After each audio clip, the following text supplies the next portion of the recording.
Reproduction. Reproduction, one of the most important features of living organism, a process of formation of new individual of a species from the pre-existing one.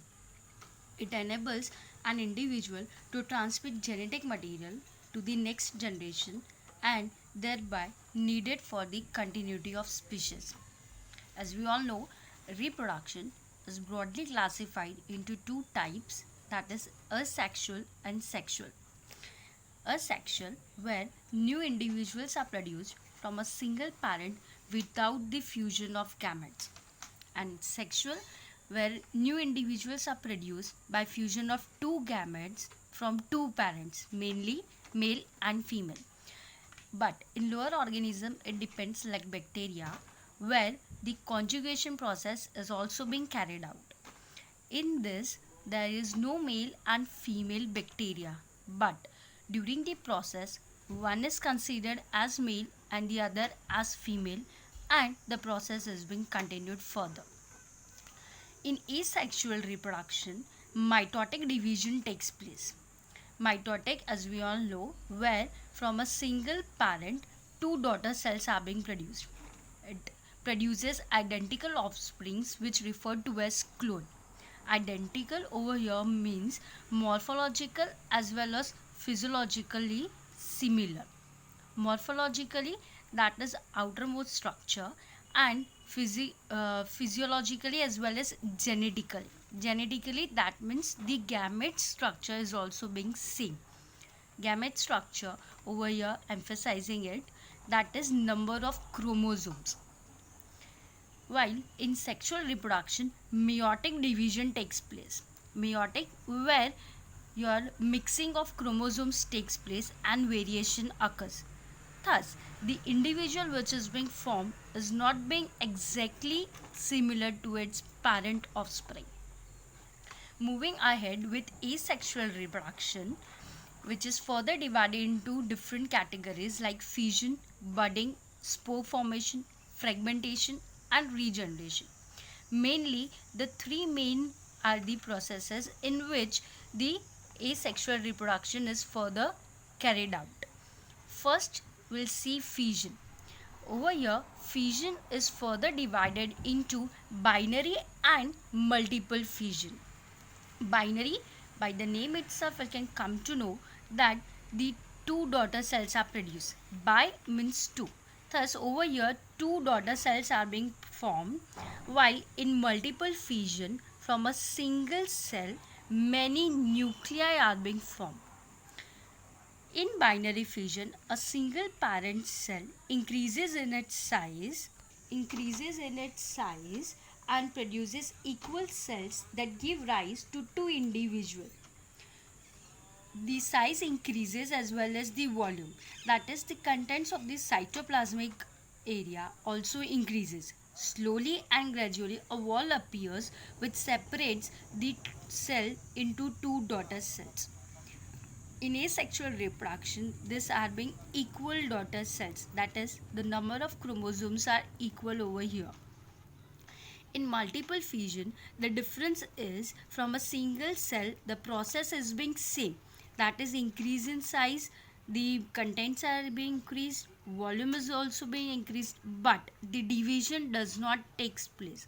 Over here, only the nuclei divides repeatedly and increases the number of chromosomes as well as number of nuclei. Repeatedly, the nuclear division takes place with the help of mitotic division, and then when the favorable conditions are being carried out, the cell bursts off and each individual nuclei is responsible to form a new cell. Examples: binary fission, amoeba and paramecium. Multiple, plasmodium. The best example, malarial parasite, which we have seen. The next is budding. In budding, the unequal and small buds are produced that remain attached initially to the parent cell. Eventually, the small cells get separated and mature into the new individual. Example, yeast and hydra. As you can see in the figure, yeast cell, over here development of bud is being carried out. This is the small bud which is being developed. Slowly and gradually, the contents of this mother cell is being transferred towards the bud and then detaches from the mother cell. It may remain attached and form a layer of cells, or it may detach from the parent cell. It depends on the individual cell only. As the conditions are being there, the new individual daughter cells then mature and forms the yeast cells. Moving ahead with spore formation, different types of motile and non-motile spores are produced by algae and fungi. Mostly, algae produces motile spores, which are also called as zoospores, while fungi produces non-motile spores called as conidia. Over here, spores are nothing but a form in which cell protects itself from unfavorable conditions or drastic changes which are carried out inside the environment. To protect the cell from those drastic changes, spores are being formed. The cell is being covered by a tough layer which is made up of a protein called sporopollenin, which is being called as spore. Now, the process starts as if, example, mucor. A mucor contains segmented mycelium, as you can see in the figure, and each segment contains a single nuclei. This single nuclei grow a branch-like structure which is called as sporangiophore.